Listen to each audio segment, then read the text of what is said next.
Alright, so boom. Have you guys ever heard a song for the first time in months or even years and you say, damn, I forgot how much I even like this song. I ain't heard it in so long. That's exactly what this video is for me. 5 songs I forgot were dubs. Every song on this list is a track I was a huge fan of, but something happened to where I haven't heard the track in such a long time. And I forgot how much of a fan I was of the song. I didn't forget how much of a fan I was for the song Windows by KJG though. I've always rocked with that song. You know I stay with niggas, I'm running with K's, my nigga. I bang on nigga, I don't even like it. Y'all niggas be talking real strange, my nigga. If you enjoyed the track Windows, then let KJG know by following him on his SoundCloud and Instagram. And let me know if you enjoyed this video by liking it, subscribing to the channel, and hitting that bell for new videos. Hey, why me walk through? Watch me. Hey, why me walk through? Watch me. There's literally one reason why I heard this song so much in 2014. This song was released right before I went to college. But when I did get to college, I had to deal with every fraternity on campus step into this song. Dude, fraternities are very repetitive in terms of the songs they step to. It always gotta be Down for My Niggas, Swag Surfing, or this song. So now that I think about it, I feel like that was the reason I went a long time without listening to this song, because I was so sick of hearing it at every function. And every time I hear the track, I just think of somebody going, brotherhood. Even in the music video, there are fraternities and sororities everywhere. But disregarding my distaste for these Stump the Yard people, I used to rock with this song way before it got overplayed by them. Rich Homie Quan and Problem have some pretty cool verses. This song is really helped by Rich Homie Quan singing too, which I didn't even know he was capable of doing. The boy out when I walk through. Scarface for he died in part 2. It really gives the song a smooth vibe. And truthfully, I don't see what's not to like about this song. It isn't an incredible lyrical masterpiece or anything, but it's pretty chill and you can't go wrong with that. So don't judge me, you don't know me, please. So yeah, believe me. Meek Mill was someone I pretty much never paid attention to as time went on. After 2011, he was someone I never kept up with. Dre had Meek Mill when he was in T.I.'s What Up, What's Happening video, Mr. Philadelphia and Dream Chasers Meek. That was the one I was aware of. But right before his Dreams and Nightmares album came out was when I got lost on paying attention to his music. But back when I did listen to a lot of Meek, I remember coming across this track, Believe Me, and I truthfully almost didn't give this song a chance because I was turned off by the chorus by Dave. So don't judge me, you don't know me, please. So yeah, believe me. That please had me like, what the fuck? This nigga Meek would make a song with anybody. The first verse by Meek hit me though, and I started going easy on this song. I like how he talked about how his behavior changed while he was in school. He had all A's up until he was the 4th grade, then his life started to become hard on him, and he couldn't really focus on school. Fast forward to high school, and he says how he was always in the hallways and he never really went to class, and he should really stop focusing on his grades. It's a cool verse about his early life. The ending line of his verse is pretty dope too. Meek says, I ball hard like my last name is Carter, Dwayne, Sean, or Vince, replay my life if I be born again. Dwayne Carter, Sean Carter, Vince Carter, better known as Lil Wayne, Jay-Z, and the only NBA player to play in the league in his 50s. Dave has the second verse, and I gotta admit, I overreacted to his singing when I first heard it, because in his verse, he sings pretty well.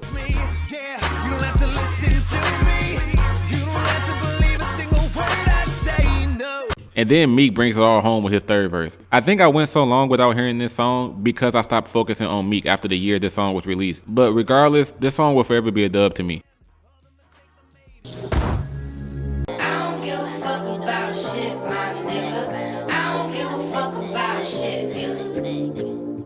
Since I see GoldLink get pretty much no respect amongst many people, I always listen to a new track by him whenever I come across one to show support. When he released his At What Cost album at the beginning of 2017, I wanted to check it out because I didn't want to be one of those people that only knew the song Crew from the album and nothing else. So the first song on the album was Same Clothes as Yesterday. And if I'm being honest, I wish the feature artist Cicero wasn't on the song. He has the first minute of the track, and I think the reason I don't enjoy his part is because he doesn't sound as good as GoldLink. GoldLink has really smooth vocals on this song, and Cicero just comes in saying, I'm waking everybody up, yeah, that's rooster flow.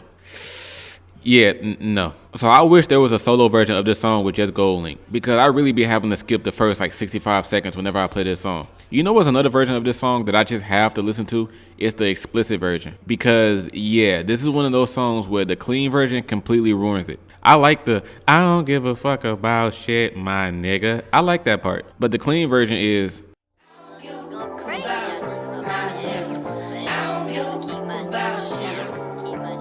like, ew, like, no. But whatever, this is a great song to me, and I wish more people knew about it.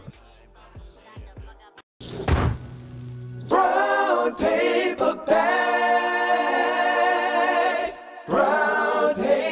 Now, I discovered a snippet of this song on Comcast On Demand. Man, this was the old days. I used to have to go to the hip hop / rap music section on Comcast On Demand, and I would just replay a song over and over. I used to play The People by Common, Shouty by Plies and T-Pain, and If you not from here, you can walk it out. And you not hood if you don't know what I'm talking about.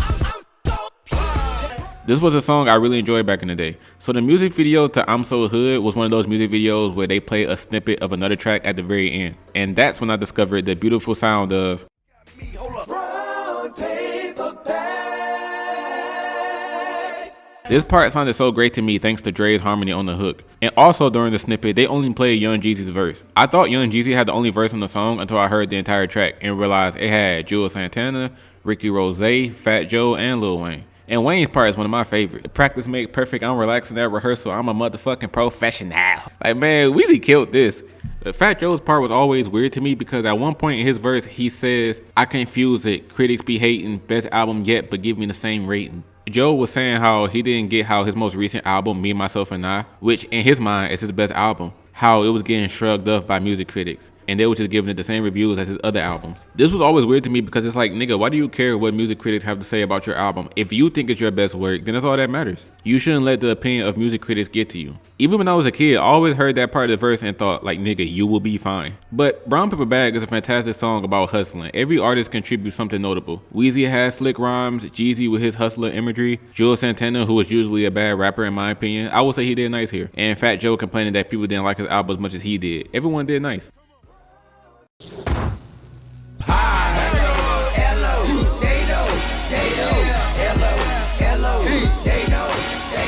First of all, RIP to Shawty Lo. That is important to say. One of Shawty Lo's biggest tracks was They Know, and truth be told, this is one of those songs where the remix is literally so popular that people forget that the regular song even existed. The original is never mentioned at all. When someone is talking about a song called They Know, just know they are referring to the remix and nothing else. Similar to the last track, this is a track featuring several people and they all did a dope job. Shawty Lo himself has his southern accent that he adds to his verse. Speaking of southern, Luda and Weezy are here as well. Get masked up. Thank you for with Luda then put $1 million of your cash up. And once again, Weezy comes in with some very strange lyrics. I'm in that wide body, I'ma need 2 lanes, blue seats, white paint, wetter than new rain, like a white person with blue veins. Like, boy, what? Weezy has such an unorthodox way of using metaphors. Jeezy is also on this track and he splits a verse with Plies. And everything I said about Brown Paper Bag applies to this song. This is a song that features like 8 people and they all contribute something noteworthy. You don't have to skip anything because everyone's verse is nice. And all of these nice additions equal up to a really dope track.